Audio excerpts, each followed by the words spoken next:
এই প্রবল গরমে বাচ্চা হোক কি বুড়ো লু লেগে শরীর খারাপ হওয়াটা খুবই সাধারণ ব্যাপার। আর সেই শরীর খারাপ থেকে বাঁচার জন্যই আম পোড়ার থেকে কোনো ভালো সাবস্টিটিউট কিছু হয় না। আর সেই আম পোড়াই ঘরোয়া পদ্ধতিতে বাড়িতে বানানোর জন্য কাঁচা আম নিয়ে তার বোটাগুলোকে কেটে নিতে হবে। আর তারপর প্রেসার কুকারে বেশ কিছুটা জল দিয়ে ভালো করে সেদ্ধ করে নিতে হবে। সেদ্ধ করা আমগুলো ঠান্ডা হয়ে এলে খোসা এবং আটিগুলোকে আলাদা করে নিয়ে বাকি অংশটা কিন্তু কেটে কেটে মিক্সার গ্রাইন্ডার বলে অ্যাড করে দিচ্ছি।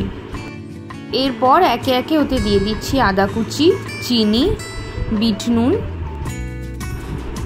ভাজা মশলা, আর যদি ভাজা মশলা অ্যাভেলেবল না থাকে তাহলে ড্রাই রোস্ট করে নেওয়া জিরে গুঁড়ো,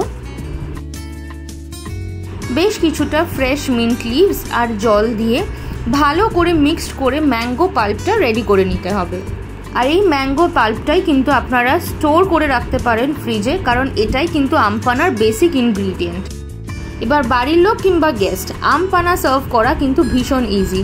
গ্লাসের মধ্যে সামান্য পুদিনা পাতা, 2 থেকে 3 table spoon homemade mango pulp এবং পরিমাণ মতন জল আর জলজিরা দিয়ে ভালো করে মিক্সড করে নিতে হবে। আর তারপর ইচ্ছে মতন আইস কিউব দিয়ে দিলেই কিন্তু homemade mango pana is ready to be served. মা, দিদা এবং ডক্টরদের ফেভারিট আম পানা তো হলো, but what about summer special fusion drinks? আর এই সোশ্যাল মিডিয়ার যুগে আইস টিও কিন্তু কিছু কম যায় না। এটা বানানোর জন্য সসপ্যানে পরিমাণ মতন জল, তারপর একে একে গোটা গোলমরিচ, গোটা মৌরি এবং বেশ কটা পুদিনা পাতা নিয়ে জলটাকে ফোটাতে হবে। জল ফুটতে শুরু করলে তাতে অ্যাড করছি বেশ কিছুটা পরিমাণে চা পাতা।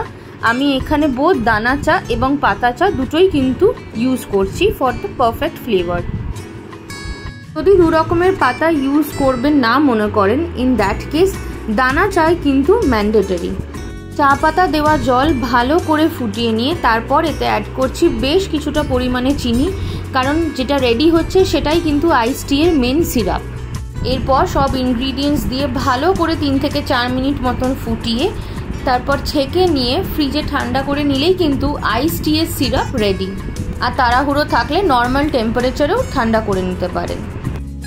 এবার সার্ভ করার জন্য গ্লাসে লেবুর রস, অল্প কটা মিন্ট লিভস এবং ছোট ছোট করে টুকরো করে কাটা লেবু দিয়ে আলতো হাতে একটু থেতো করে নিতে হবে, যাতে লেবু আর পুদিনার ফ্লেভারটা ভালো করে মিক্সড হয়ে যায়। এরপর এতে অ্যাড করছি চিনি আর আবারও আলগা হাতে একটু থেতো করে নেব।